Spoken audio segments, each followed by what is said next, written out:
नमस्कार दोस्तों, आपका हार्दिक अभिनंदन है बिब्लियोफाइल के डिजिटल प्लेटफॉर्म पर। मैं दिनकर राणा हर सुबह की तरह आपका स्वागत करता हूं। आज फिर से नया ज़बरदस्त शानदार चीज़ें लेकर आए हैं। एग्जाम ओरिएंटेशन पे अपन बहुत अच्छा काम कर रहे हैं, क्योंकि हम पढ़ना क्या है, देखो आपके पास कंटेंट बहुत सारा है, लेकिन हमें पढ़ना क्या है उस चीज़ को डिसाइड करना बहुत ज़रूरी है। हम उन्हीं चीज़ों को लेके आते हैं जो बहुत ज़्यादा एग्जाम ओरिएंटेड है, जो एग्जाम में आने की पूरी जिसकी संभावना होती है। आइए तो आज की शुरुआत करते हैं सुर्खियों के साथ। जॉर्डन ने भारत के नेतृत्व में चल रही 3 प्रमुख वैश्विक पहलों में शामिल होकर अंतर्राष्ट्रीय सहयोग को मजबूत किया है। जॉर्डन ने कौन शामिल हुआ है बच्चों?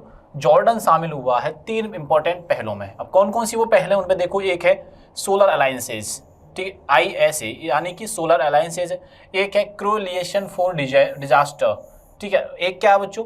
ग्लोबल बायोफ्यूल अलायंसेज है। 3 चीज़ों पर अपन ने काम करना है। बायोफ्यूल पे काम करना है, सोलर अलायंसेज पे, ठीक है, और डिजास्टर फॉर रेजिलिएंट इंफ्रास्ट्रक्चर पर। तीनों चीज़ों पर काम करना है। और इन तीनों चीज़ों की सहमति किस देश ने जता दी है? भारत के साथ जॉर्डन ने। इससे दोनों देशों के मध्य संबंध कैसे होंगे?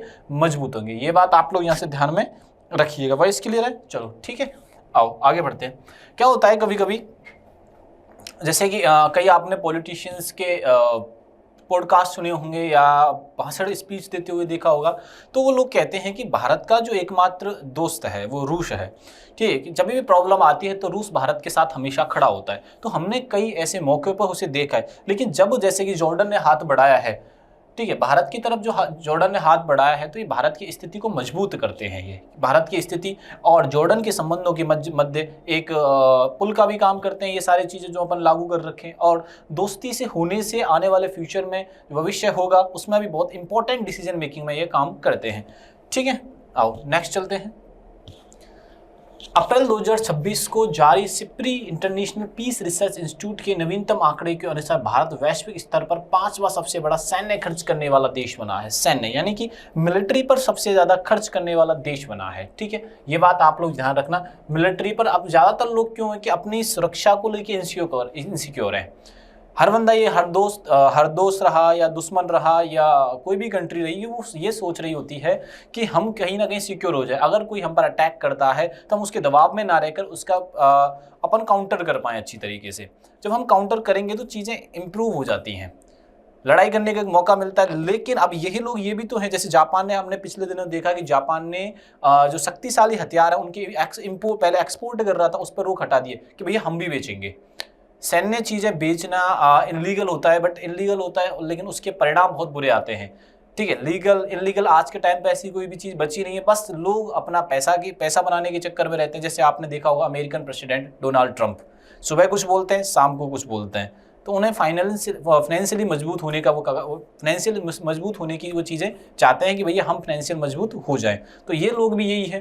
तो हमारा देश क्या कर रहा है कि भैया सबसे ज़्यादा एक्सपेंसिव कर रहा है मिलिट्री पर। क्यों? कि हम अपने पैरों पर खड़ा होना चाहते हैं।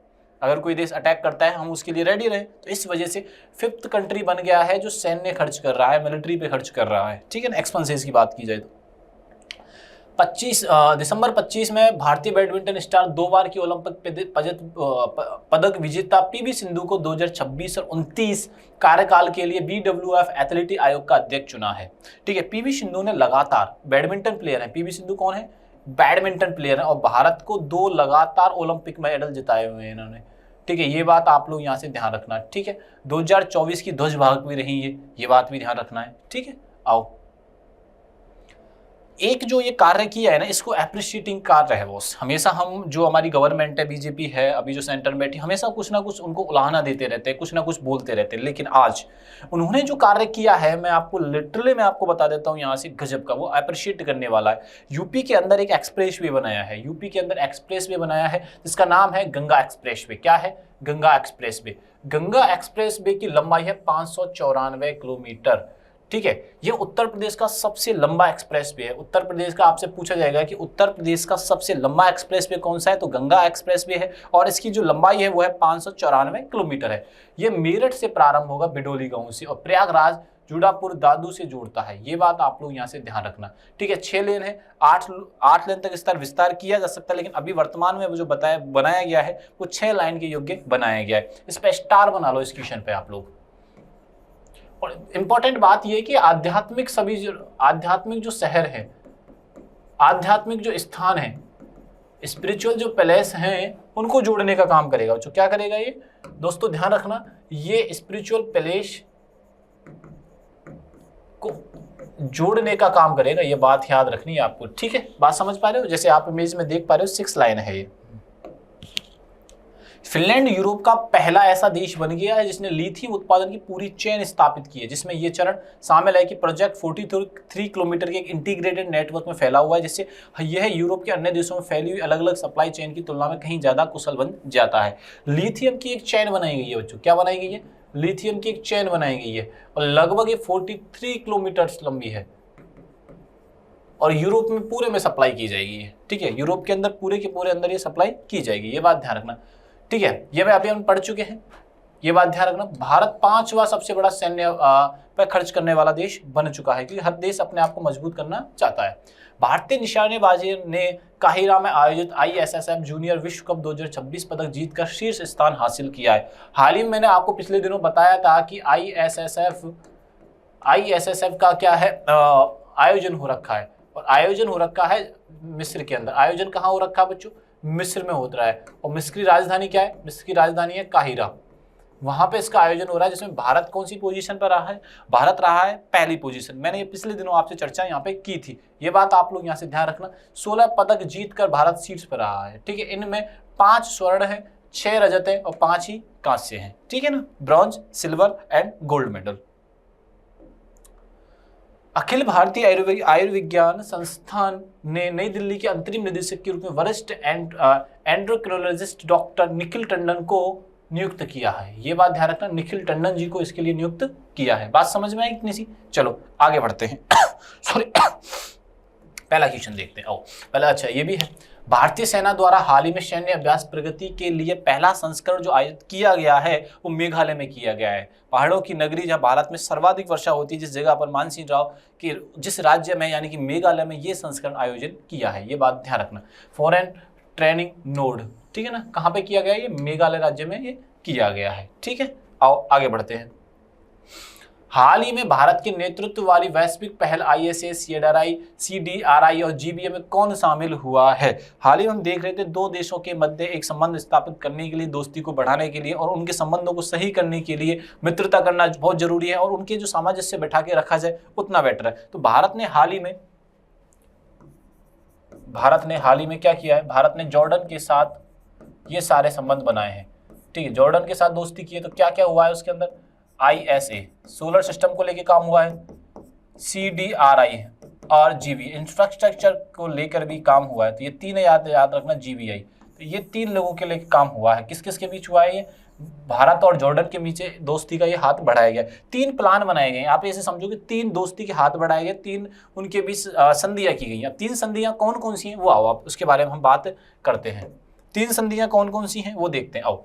ISA इंटरनेशनल सोलर अलायंसेज, तो सोलर अलायंसेज किए गए हैं भाई। सोलर से लेकर कोई भी अगर जॉर्डन को या भारत को दिक्कत होती है तो वो अपने सामंजस्य बिठाएंगे।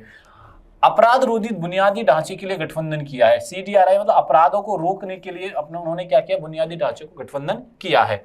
GBA ग्लोबल बायोफ्यूल अलायंसेज किए, वैश्विक जैव ईंधन पर गठबंधन को लेकर किया। भाई जैव ईंधन से कोई भी चीजें हो रिलेटेड या बुनियादी ढांचों से कोई भी रिलेटेड हुआ, सोलर से, तो तीनों में भारत ने पार्टिसिपेट किसके साथ किया है? यानी दोनों देश बैठे हैं, जॉर्डन प्लस भारत, दोनों ने ही इसमें अपने योगदान किया है। ये बात आप लोग यहाँ से ध्यान में रखना।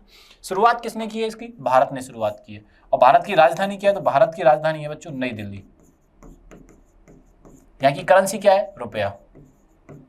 ये छोटी छोटी चीजें आपको यहाँ से याद रखनी है। जॉर्डन के बारे में समझ लीजिए। हाशेमाइट साम्राज्य है ये, ठीक है। कौन सा साम्राज्य है? हाशेमाइट ये साम्राज्य है। इसमें राजदूत कौन से? यूसुफ अब्दुल गनी। यहाँ पे राजदूत कौन है? शायद मैंने पहले दिनों में भी डिस्कस आपसे किया था यूसुफ अब्दुल गनी के बारे में, ठीक है। जॉर्डन का संबंध है 75 वर्ष पूर्ण हो चुके हैं भारत और किसके संबंध को? भारत के को। लक्ष्य क्या है? Increase clean energy, decrease disaster damage, increased green energy. ये इनका भारत का इसमें क्या है? टारगेट है। भैया देखो सभी देशों को यही चाहते हैं ग्रीनरी हो, बट हम बहुत ही बड़े स्तर पर क्या कर रहे हैं? पेड़ों की कटाई कर रहे हैं। अपन सुख सुविधाओं के लिए AC, जैसे AC हुआ या फ्रीजर हुआ, हम बहुत सारी ऐसी चीज़ों का यूज कर रहे हैं। पॉल्यूशन फैल रहा है, ग्लोबल वार्मिंग कंटिन्यूटी बढ़ रहा है। तो इन सभी चीज़ों से, ग्लोबल वार्मिंग जैसी चीज़ों से क्लाइमेट चेंज होता है, जिसका मानव को भारी परिणाम उठाना पड़ता है। हाल ही में सिप्री के विश्व सैन्य व्यय के रुझान पर 2025 के अनुसार भारत को वैश्विक स्तर पर कौन सा स्थान मिला है? सिप्री के अनुसार, सिप्री के अनुसार जो भारत को जो स्थान मिला है बच्चों, देखो ठीक है, इसका मतलब ये है कि सैन्य व्यय, भारत ने सैन्य व्यय कौन से नंबर पे किया है? सैन्य व्यय का मतलब क्या है? मिलिट्री पर एक्सपेंसेज,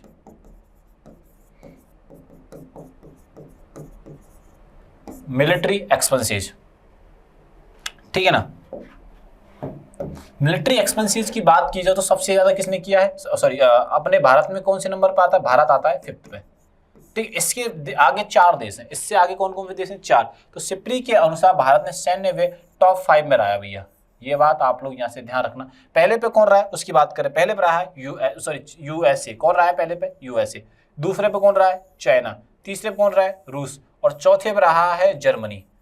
चौथे पे कौन है बच्चों? चौथी पोजीशन याद रखना आप, 4th पोजीशन इज जर्मनी।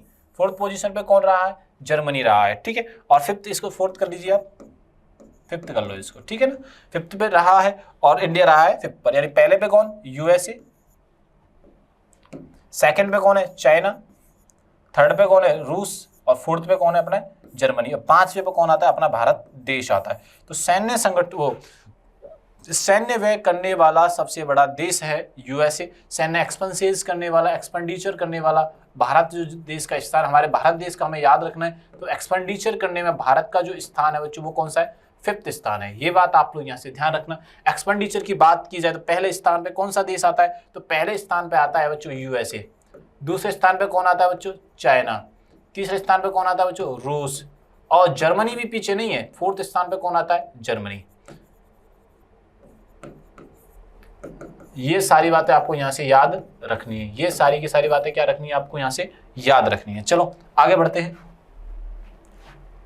हाल ही में WWF काउंसिल का अध्यक्ष किसे नियुक्त किया गया है? WWF, ठीक है, बैडमिंटन की लीग, बैडमिंटन की एक संस्था है, ऑर्गेनाइजेशन है, बैडमिंटन से रिलेटेड है। किससे रिलेटेड है? बैडमिंटन से, ठीक है। बैडमिंटन से रिलेटेड है तो बैडमिंटन के किसी खिलाड़ी को ही चुना गया हो, तो आओ देखते हैं।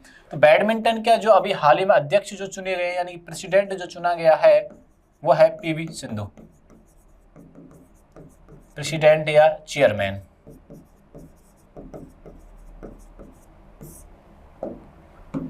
ठीक है ना। अब बात समझिएगा, अध्यक्ष किसे चुना गया भैया? अध्यक्ष चुना गया है किसको? PV सिंधु को,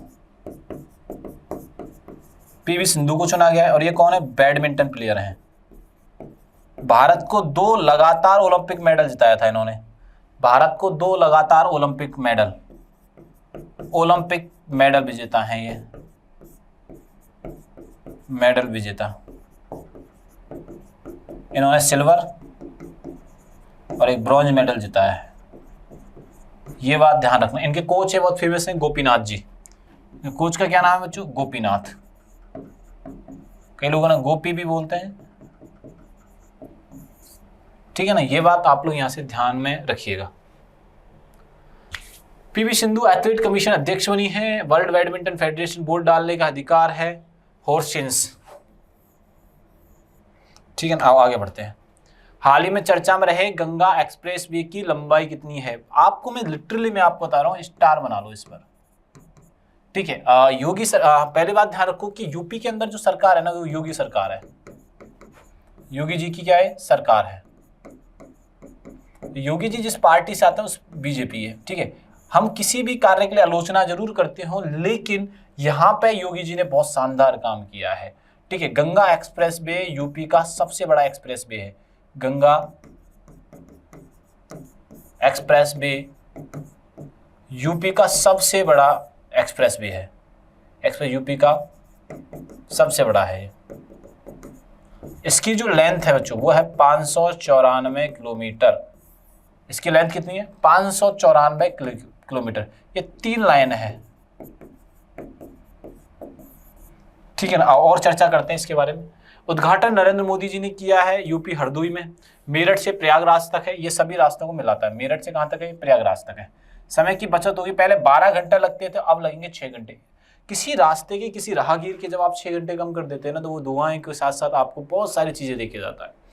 आप कहीं जा रहे हैं, आपको पता है कि आप सुबह 6 बजे निकलेंगे, शाम को 6 बजे पहुंचेंगे, और जब सडनली आपको पता लगे आप 12 बजे पहुंचेंगे, तो आपके लिए एनर्जी बढ़ जाएगी और टाइम बचेगा। टाइम बचेगा तो अपन उस एनर्जी को कहीं और लगा पाएंगे, ये हमारे जीडीपी में योगदान करेगी, हमें हमारी इनकम को इंक्रीज करेगी, लोगों के इंफ्रास्ट्रक्चर में चेंज आएगा। लोग जैसे और पास लोग जो किसान रहते हैं इस एक्सप्रेस वे के, वो सारे के सारे जीवन उनका सुनहरा हो जाएगा। ठीक है, तो ये बहुत इंपॉर्टेंट बात है। 12 जिलों से गुजरे, क्या इनके 12 जिलों के जीवन पर प्रभाव नहीं पड़ेगा? डेफिनेटली जीवन पर प्रभाव पड़ेगा। किसान हो या मजदूर हो, कोई भी व्यक्ति हो, किसान हो या मजदूर हो, उन सभी के जीवन पर बहुत प्रभाव पड़ने वाला है इस एक्सप्रेसवे का। किस एक्सप्रेसवे का बच्चों? गंगा एक्सप्रेस